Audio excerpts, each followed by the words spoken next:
Ben ritrovati dalla redazione. Un escursionista cinquantenne è stato ritrovato senza vita sul sentiero in prossimità della vedetta Tiziana Weiss a Trieste.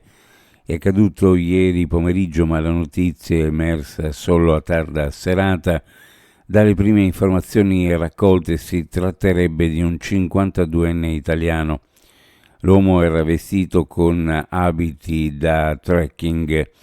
Sul posto sono intervenuti il soccorso alpino, i vigili del fuoco di Opicina e i carabinieri di Aurisina. Sul posto anche la squadra rilievi dei carabinieri. Sul corpo non risultano esserci segni evidenti di aggressione. L'ipotesi più probabile è che sia stato stroncato da un malore, ma gli accertamenti sono ancora in corso. Da quanto risulta, il decesso sarebbe avvenuto poche ore prima del ritrovamento, intorno a mezzogiorno. Non sono stati ancora resi noti altri dettagli, né l'identità della persona deceduta.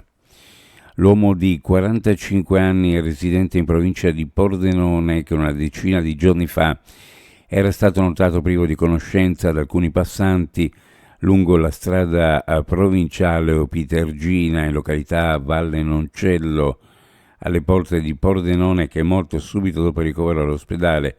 È stato investito da un veicolo pirata e quanto emerso dall'autopsia eseguita dall'anatomopatologo Antonello Cirnelli, incaricato dalla procura. La vittima dell'investimento presenta lesioni compatibili con quelle cagionate dall'impatto con un veicolo.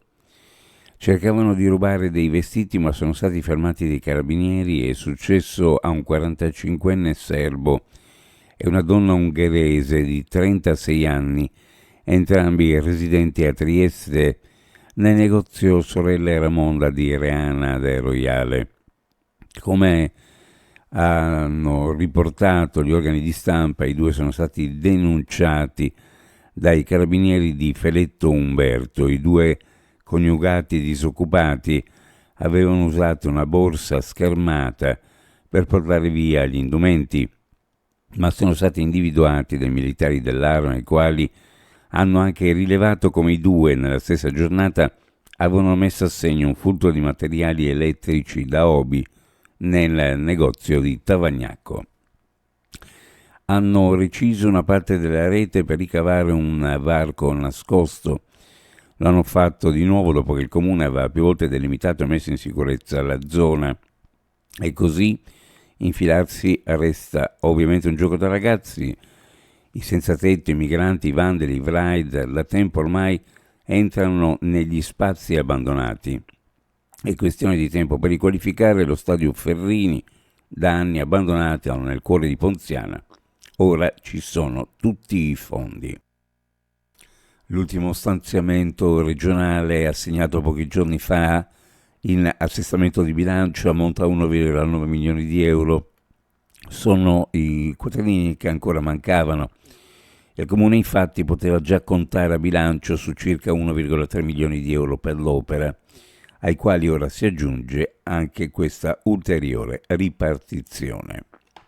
Uno sguardo alle previsioni meteorologiche per la giornata. Su pianura e costa cielo in prevalenza sereno, sulla zona montana sereno al mattino, poco nuvoloso dal pomeriggio, specie in Carnia, dove sarà variabile, venti di brezza, temperature minime in pianura fra 15 e 17, sulla costa fra 19 e 21, le massime in pianura fra 28 e 30, sulla costa fra 25 e 27 gradi centigradi. Previsioni a cura di ARPA e FVG Meteo. Ed è tutto per il momento con l'informazione, grazie per averci seguito, a più tardi.